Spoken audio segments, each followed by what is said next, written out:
전세계 확진자 17,000명, 사망자 362명, WHO 전세계 비상사태 선포. 전세계를 공포로 몰아가고 있는 신종 코로나 바이러스 우한 폐렴. 이 스토리에서 전격 분석합니다.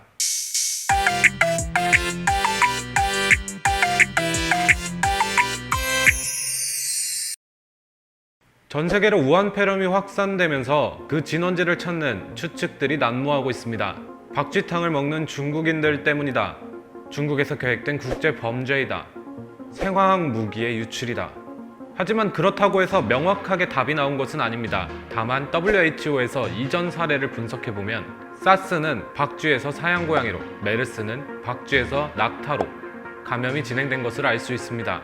그렇기 때문에 이번에도 박쥐를 먹는 식습관에서 이런 바이러스가 발병한 것은 아닌가 하는 추측이 가장 신빙성을 얻고 있습니다. 그래서 오늘 이 스토리에서는 중국의 다양한 식습관과 식문화에 대해 다뤄볼까 합니다. 박쥐는 습한 동굴에서 서식하며 무리 생활을 하기 때문에 그 자체로 바이러스에 굉장히 민감한 숙주입니다. 때문에 박쥐는 130여 종의 바이러스를 가지고 있으며 그중 61종은 포유류에 감염될 위험군이 높은 바이러스입니다. 포유류는 바이러스에 감염될 경우 몸에서 인터페론이라는 면역세포를 증가시킵니다. 하지만 박쥐는 몸에서 인터페론의 분비가 굉장히 일치한다는 것인데요. 때문에 바이러스와 공존하는 식으로 생존합니다.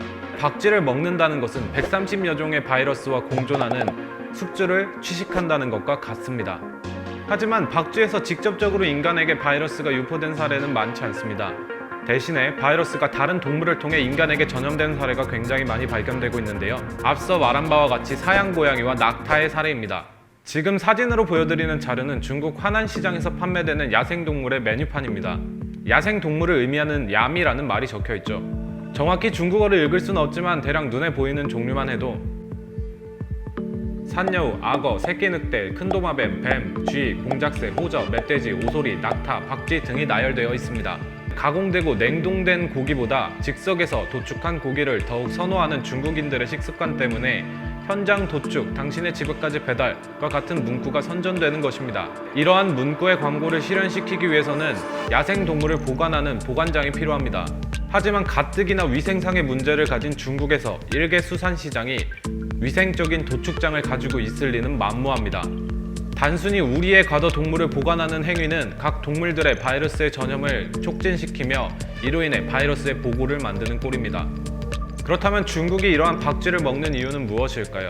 중국인들이 박쥐를 먹는 것은 몸에 좋다는 이유도 그렇다고 해서 맛이 좋다는 이유도 아닙니다. 단순히 박쥐를 중국어로 부를 때 복이라는 단어와 비슷한 한 글자를 가지고 있다는 이유 때문인데요. 이는 미신과 복을 굉장히 중시하는 중국인의 문화적 특성에서 나온 이유입니다. 또한 중국에서 이러한 괴식을 계속해서 진행하는 데는 역사적인 이유도 있습니다. 바로 식량난입니다. SCMP에서는 한 중국 평론가가 이와 같이 말했습니다. 중국인에게 굶주림은 민족적 공포로 남았으며 이로 인해 음식은 가장 중요한 것. 오늘날 음식을 걱정하지 않을 상황에 왔음에도 희귀한 야생동물 고기나 내장을 먹는 것을 자신의 정체성으로 여기는 사람들이 있다. 또한 예로부터 중국 속담에는 백성들은 먹는 것을 하늘처럼 여긴다 라는 말이 있습니다. 이로 미루어 보아 그만큼 중국 사람들에게 먹는 것이 어떤 의미로 다가오는지 알아볼 수 있습니다. 전 세계의 모든 기후 환경을 가졌으며 가장 넓은 영토를 가진 중국과 이러한 사상. 당연하겠지만 중국의 식문화 문제는 절대로 해결될 수 없습니다. 그렇다면 중국인들은 어떤 음식을 먹을까요? 살아있는 것은 물론이고 바퀴벌레 같은 충식, 온갖 혐오 음식까지. 하늘을 나는 것은 비행기 빼고 다 먹고 네 발 날린 것은 의자 빼고 다 먹는다는 말이 있을 정도로 중국은 굉장히 많은 음식을 가지고 있습니다. 상어와 악어가 통째로 마트에서 팔리고 살아있는 개가 자판기에서 나옵니다. 뿐만 아니라 한약재로 바퀴벌레를 키우기도 합니다. 오리알을 까자 흰색 흰자가 검은색이 되어 있습니다. 중국에서 오리알을 숙성시켜 만든 음식 피단입니다. 저장시설이 발달하지 않은 고대 중국에서 닭이나 오리의 알을 오랫동안 보관하고자 만든 요리입니다. 사진처럼 흰자 부위는 검은색 젤리와 같이 노른자 부위는 갈색, 청색으로 변합니다. 피단 특유의 암모니아 냄새 때문에 마로즘에 담가 만든다는 썰도 있지만 그저 썰일 뿐이라고 합니다. 오래 숙성시킨 고급 피단은 소나무 가지처럼 패턴이 생기는데 이로 인해 송화단이라고 부르기도 합니다. 중국 광저우 거리에 가면 5만 가지 꼬치를 판매합니다. 해머와 불가사리, 각종 벌레를 포함하는 모든 종류의 꼬치인데요. 너무 신선한 나머지 살아있는 것을 볼 수도 있습니다. 징그러운 쥐가 술병에 담겨 있습니다. 간 나 몸에 털이 없는 쥐를 술로 담근 것인데요. 쥐가 태어나자마자 술에 넣고 눈을 뜬 쥐는 사용할 수 없다고 합니다. 최소 5년 이상 지나야 먹을 수 있고 중풍 치료와 정력에 좋다고 합니다. 머릿수가 많고 오랫동안 삭힌 술이 고급 술이라고 합니다.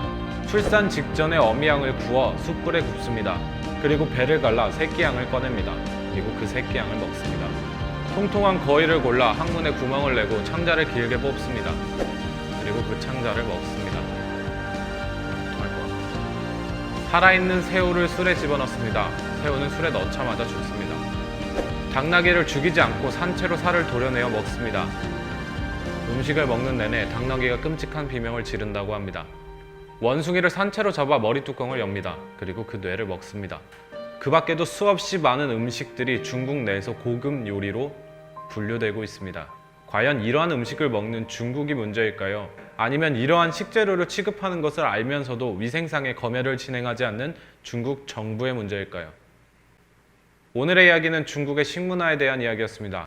흥미로우셨다면 구독과 좋아요, 알림 설정 부탁드립니다.